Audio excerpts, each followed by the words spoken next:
Hello and welcome back to the When You're podcast, the podcast for when you're doing anything. Today we're going to be talking about when you're watching A Quiet Place, part 1 and 2.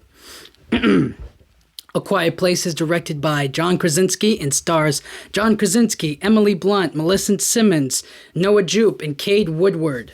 I'm going to be talking about the first one right now. First of all, I want to say I love these two movies. I think these are great thrillers, great horror movies. I've been doing my horror movie marathon, and these were the two that I had watched, and it really puts everything perfectly for this movie. I mean, just like the premise in itself, right? In a world that we live in where you can't make noise, and if you do, you die. You know, you'll get killed by these these creatures, but we'll talk about that. So, A Quiet Place, the first one, is just centered around the Abbott family. It's just a regular family just trying to survive after 80 days after everything has happened. So these things have been living in the world for 80 days or so, give or take, I think. And that's how it starts off, right? That's how it begins. Then something sad happens. Their son, their youngest son, played by Cade Woodward, man, and it just really draws you into the family. It makes you feel for them. So the kid wants to buy this toy. It's a spaceship toy, and it makes noise. It's pretty loud. It's not soft. It's a hard figure toy. And if you put batteries in it, it'll make sounds and it'll light up, and you can have fun with it, right? So he wants the toy, but the family's like, whoa. No, you can't have it because you put the batteries in, it'll play, and it'll make too much noise, and we'll all die. We don't want that. So their daughter, played by Millicent Simmonds, she gives him the toy anyway.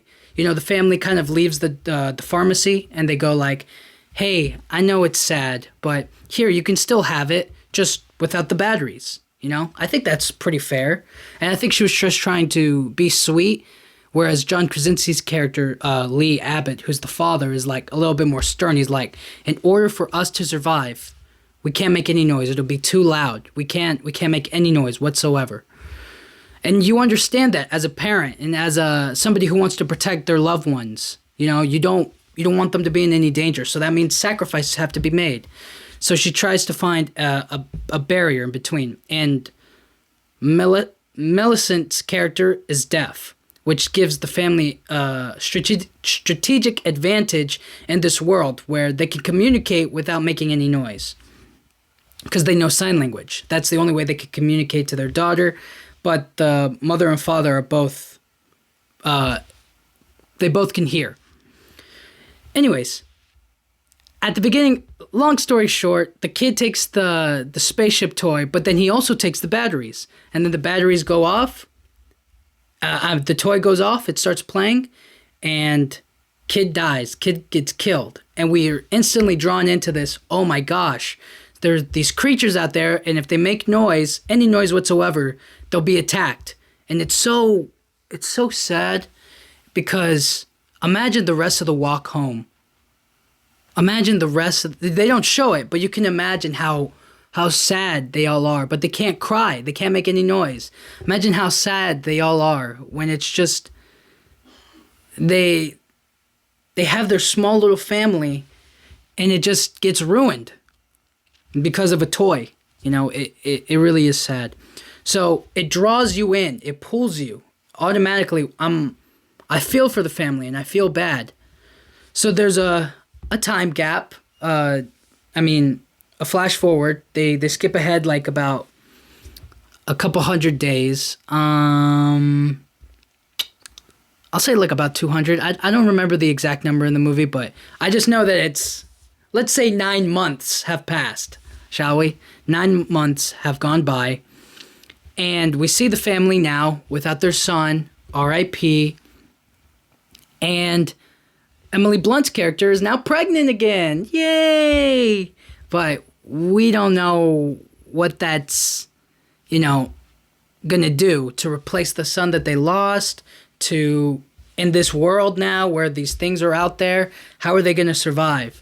And all throughout it, John Krasinski's character is trying to fix his daughter, played by Millicent. I forget her name in the movie. Millicent, her hearing aids. He keeps trying to fix it so that she could hear something. And throughout the whole movie, you see kind of the difference and the split in the family. You know, his oldest daughter, played by Millicent, really wants to take charge. She wants to be a leader. She wants to be like her dad. You know, she wants to take care of things. And she feels like she's being punished because she gave her little brother the toy. Because ever since that day, ever since their son died, she feels like he's neglected her or is angry at her and doesn't love her and is resentful towards her. But in actuality, it's just the times that we're living in. He's living in. You know, it's not that he's indifferent towards his daughter. It's just that in this world, he wants to be safe. He wants to keep things safe. And he wants his kids to stay kids. He doesn't necessarily want them to grow up so fast, but he's trying to lean them in the right direction, you know, little by little. Figure out what's best for them, how to take care of themselves. You know, God forbid something were to happen to them, which happens later in the movie. And the reason I love this movie as a horror movie is because anything can happen in any moment. There's a moment where John Krasinski and his son, they go to catch fish because they need to eat something. And there's this river, there's waterfall, and they have this beautiful moment where they're able to have a call, you know, they're able to use their voices as loud as they want and scream. And they can do it because the waterfall, it creates a lot of sound for them, and it kind of overlaps them screaming, which is, I guess, not technically how it works, but you get the idea. Waterfall is very loud, so they can scream as much as they want. So when they do that, they're leaving and they're going home with the fish that they've captured, and there's this old man, just random guy. Like, where did he come from? He just popped up out of nowhere. And he's just walking, and they see him, and they're, like, horrified. They're like, what is this guy doing here? And he screams. And then he dies by the creature, by the thing. And you just see that forceful run from John Krasinski as he picks up his son and he runs, played by Jupe, his son, Jupe. And they have this really intense shot where you just see John Krasinski covering his mouth. He's like, be quiet. You can't make a sound, otherwise it'll get us too. And so after all of that has happened, their family is then split apart. You know, they're divided into sections. And the daughter decides to go visit her brother. I think it was like to remember him, or she feels sad about it, and she just really misses it. And she feels like she let the whole family down, like she let everyone down. And so while she's away, and while the dad and John Krasinski and Jupe are away, Emily Blunt's all by herself in the house, and she's pregnant. So she's doing her daily chores, and she's having a hard time all by herself. And that's when everything goes wrong. In the dead of night, when they're coming back home, and the daughter's out there all by herself, that's when all of the creatures start coming out, and they find them, essentially. In the end, that's how they all get found. So they run back to the house, and they realize that everything has gone wrong. Everything has gone askew. Nothing is good anymore. So their house is under attack, and Emily Blunt is giving birth to their kid. John Krasinski is trying to distract the monsters from coming out, which they use with fireworks. And their daughter is trying to save the son, and they're all just trying to regroup, come back together again. And in the end of the whole thing, while trying to protect the family, John Krasinski has his new, I think it's a son. I don't know if it's a boy or a girl. I don't remember. But they have their new kid, and he sacrifices himself so his family can survive. And I really, really, really wish that he didn't die. I mean, I understand the sacrifice for family, but it just would have been so much better for the family to all live, figure out something else, how to outwit it. But I guess in that moment there was no chance, there was no way. And in that his final moment, he tells his daughter that he loves her and that he holds no resentment towards her, that he only ever wanted to protect them and that he loves them and loves her. And he screams and then he dies. And they eventually make it back to the house where their mom is with their baby. And they got to get ready to fight. They're coming after him. And that's when his daughter realizes that the hearing aids that her dad has been making, the frequency of the sound affects the monsters. Because if all they can do is listen, use echolocation, their ears are very sensitive. What is their greatest strength is also their biggest weakness. So she turns up the amp and for their speakers and the microphone, and she puts her hearing aid against it, and it just debilitates them. It stops them. They can't fight. They're just stunned. They're like they'll adjust, but they won't forever. And that's when the mom, badass Emily Blunt, pulls out the shotgun and bam! And then obviously the other ones hear it and then they go after it. And that's how the movie ends. They gear up for the next one. Shotgun. And then end of the movie. Great movie. And I really have to say the premise of it is super smart because it doesn't matter how good you are, how smart you are, right? Like when you watch a horror movie, you're just kind of like, you're so dumb. You could have done so many things differently. Why are you such an idiot? You're screaming at the TV. You're like, how are you this dumb? Oh, you tripped over yourself. You just feel like they make a bunch of dumb decisions. But in this world, in the world that's created, you can make the smartest decisions ever and still make noise. You can't avoid noise. You can't. You're going to always make noise. So that's what's really cool about it, is that you have to be afraid of a single sound. If there's silence, if you hear a pin drop in silence, you're dead. And it's just like, oh boy, you don't want that. So that's where the next movie picks up. And the next movie is also directed by John Krasinski, and it stars Emily Blunt, Millicent Simmonds, Noah Jupe, Cillian Murphy. John Krasinski comes back. And I know this guy, but I always mess up his name. Is it Djimon Hounsou? Djimon Hounsou. If I mess up his name, I'm so sorry. But this movie picks up right where the last one left, with a little bit of flashback, with a little bit of John Krasinski in there for me, just to kind of establish some characters. Like Cillian Murphy's character gets introduced in the flashback, and it kind of shows how everything started. It was more of a meteor coming down to Earth, and then the aliens appear, from that crash. And that's how everything kind of happens. And you see them escape, and then so on and so forth. We're caught up to speed. And then following after that is them leaving their house. So it's implied that they survived. They killed the rest of them there.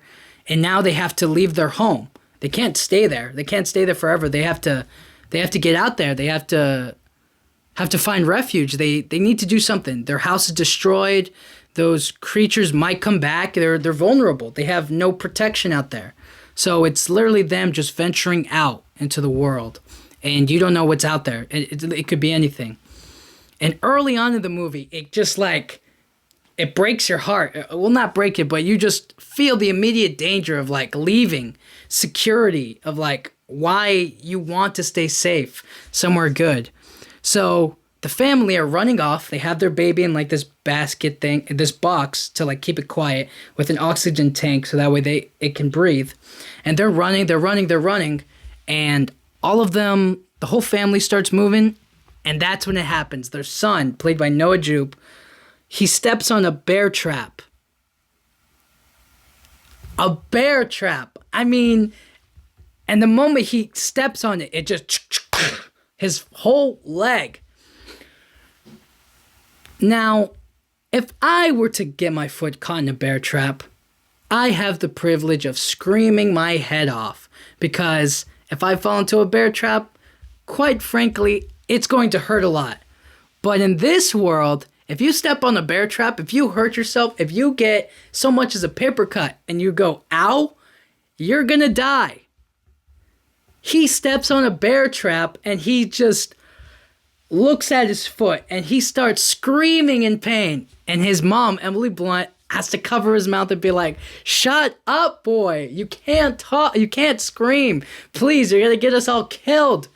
And so as they tried to claw the bear trap off of his foot to free him, they tried to outrun this thing.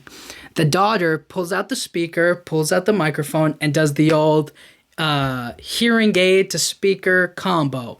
And they debilitate it, and then Emily Blunt could kill it with the shotgun. Beautiful combo. And that shows Cillian Murphy, who's watching it from like a sniper position or he's just looking at the whole thing through binoculars. And he sees what this thing does and how it stops the monsters, the alien and whatnot. And that's when they all come back together. They meet up and they're just like, what's going on? What's going on out there? He's like, you guys have lived a privileged life. You don't know what's going on out there. People are evil. People are crazy. They're not good people out there. And so they start having this discussion about, did you see us? Because every night, John Krasinski's character would go on the top of his house and he would light a fire, hoping that somebody would see the smoke or the flames and that they would go towards them to seek shelter, to find community, to build a community, somewhere safe where they can, create and do stuff. But nobody came. And Cillian Murphy's character essentially says that, yes, I saw it, and yes, I didn't come. And they're like, why not? Why would you keep that away from us? And he's just like, I don't know who you guys are. I don't know what you've done. I don't know what's going to happen.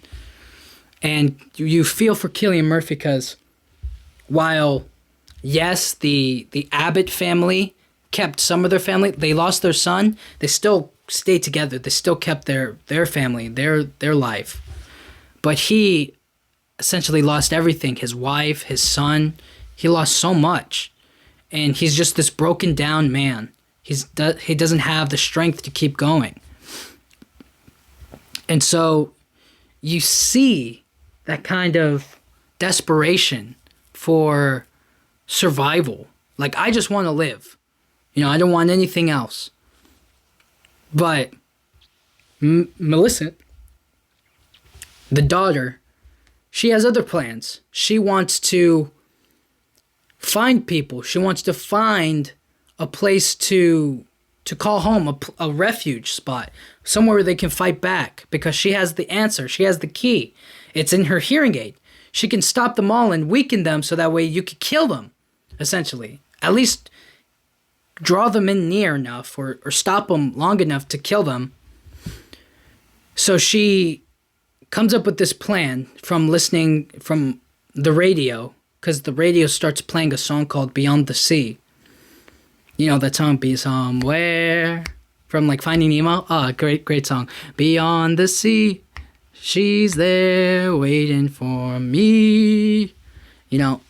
And that song plays, and she figures that somebody has to be broadcasting that. And if we can find somewhere that broadcasts it, or go somewhere that is safe for somebody to play that music, then they'll be able to broadcast her hearing aid and stop everybody.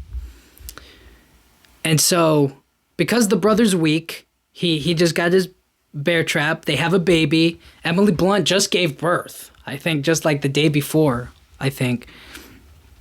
or a couple days before. They stay there, but the daughter's like, I'm going to head out there because I know it's out there. And so she kind of runs away. And Emily Blunt tells Cillian Murphy, please save my daughter. She can't hear. She doesn't know what's going to happen out there. If she makes any noise, she's not going to hear it. She's not going to know. You have to go out there and you have to save her. You have to protect her and bring her back. And so Cillian Murphy's like, fine, I'll go and save your daughter, whatever. So as he goes out and he finds her, he figures out about her plan to go to the broadcast tower that's in like some sort of island. So they need a boat. And he goes out there, he gets a boat, or he finds a boat, and they get to this dock, like pretty late at night. And that's when you see like how people have completely changed, how they've really, really gone in a different... They've lost all humanity, is what I'm trying to say. They've turned into savages. They turn on each other. They sacrifice people so that way they can live. They give them up. And so they're living on this dock because if anybody comes, they can just sacrifice them or kill them or whatever they want to do. Because they need the boat in order to get to safety. So they get attacked by these random people, and they're trying to avoid the aliens. So as they're avoiding the aliens... Oh, I gotta put this on. As they're trying to avoid the aliens, they have to just fight off, essentially, get to a boat and then get to the island as fast as possible. And Cillian Murphy dives into the water. He puts the hearing aid in his mouth so that way it doesn't get destroyed but from the water. And they make it to the island. They get a boat. They make it to the island. Life is good. Until one of the creatures gets onto another floating boat and just so happens to drift to the island. And then it attacks the whole island filled with people, children. And their only option is to get the girl's hearing aid to the radio tower. And that's when you say Djimon Hounsou's character just die. He has a whole family. He has a son out there. And he just gets killed. Like, I've never seen a movie where this man survives. He always dies. It's like, as soon as I see him, I'm like, oh, they're going to kill him off. You know, that's what you can expect. He never lives. He never lives in any movie. So they make it to the radio tower. And then it's suspense. Suspense. Because they found it. They're on the island. And they were trying to chase after them. And they get to the radio tower. And now it's, how do we get to the station? I mean, how do we get into the recording room, the broadcasting room, as quiet as possible so that we don't die. And that way we can stop this madness. We can kill them. So Cillian Murphy does his best to get the girl in there, but she's taking her sweet time. She does go a little slow. I won't lie, she goes a little slow. But in the end, they get there. She puts the hearing aid on it, and it starts going off. And now these monsters they can't handle it. They hate it. They're just like, oh. And then the son, who's living back at home with Emily Blunt, he makes like a bunch of noise. And his baby brother's like running low on oxygen because he just put like the gas over his face, but it was like going down, almost empty. And he was in the box. So Emily Blunt left the family while the daughter is out with Cillian Murphy. Emily Blunt went to go get medicine for the boy for his pain because he was going to, maybe get an infection or he's going to be in a lot of pain and he wouldn't be able to tolerate it. So she left. And when she comes back, she finds that the place that they're staying, the hideout that Cillian Murphy had, is invaded by the aliens. So she has to do what any mother does and protect her son and her baby. And she shoots them. And we also find that rain stops them from using their echolocation because the pitter-patter is all over the place. So you won't be able to hear footsteps or anything. So they killed that one, and the son finds the speaker, and he is wearing headphones, and he finds out that, oh my gosh, like, she did it. She got to the radio station, and she was able to stop these things. So he puts it on blast, puts it up to the alien, and then he kills it, shoots it. And it was this beautiful moment where it's just like, John Krasinski's character, his family's legacy is his kids. They're strong. They can take care of themselves. So it was just really cool to see them stand up and to protect their family the way that he wanted them to. Like in the first movie, he was just like trying to give them the skills to survive. And they're survivors. They're strong. And I think that was really beautiful. And the movie's just all about family. And it's scary, but it's also like you don't know from what. Because it could be any noise. That's the beauty of this thing, is that like noise is such a big part of horror that you don't know in this world what it's going to be. It could be a rocket ship. It could be a leaf. It could be a rock. It could be whatever. You just don't know.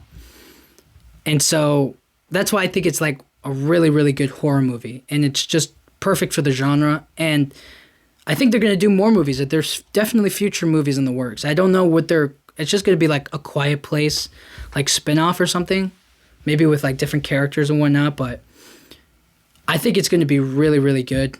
And I definitely enjoy it. I went to go see A Quiet Place 2 during the pandemic. During 2020, when it came out, I was like, I want to go see this movie because I think it's going to be that good. And during that time, like, nobody was supposed to go out, but it was like the one thing that I was like, let's try it, And it was really, really good. And I enjoyed it so much. So that's it. That's for my horror movie marathon. I hope you guys liked it. I'll see you guys all next time. Thank you.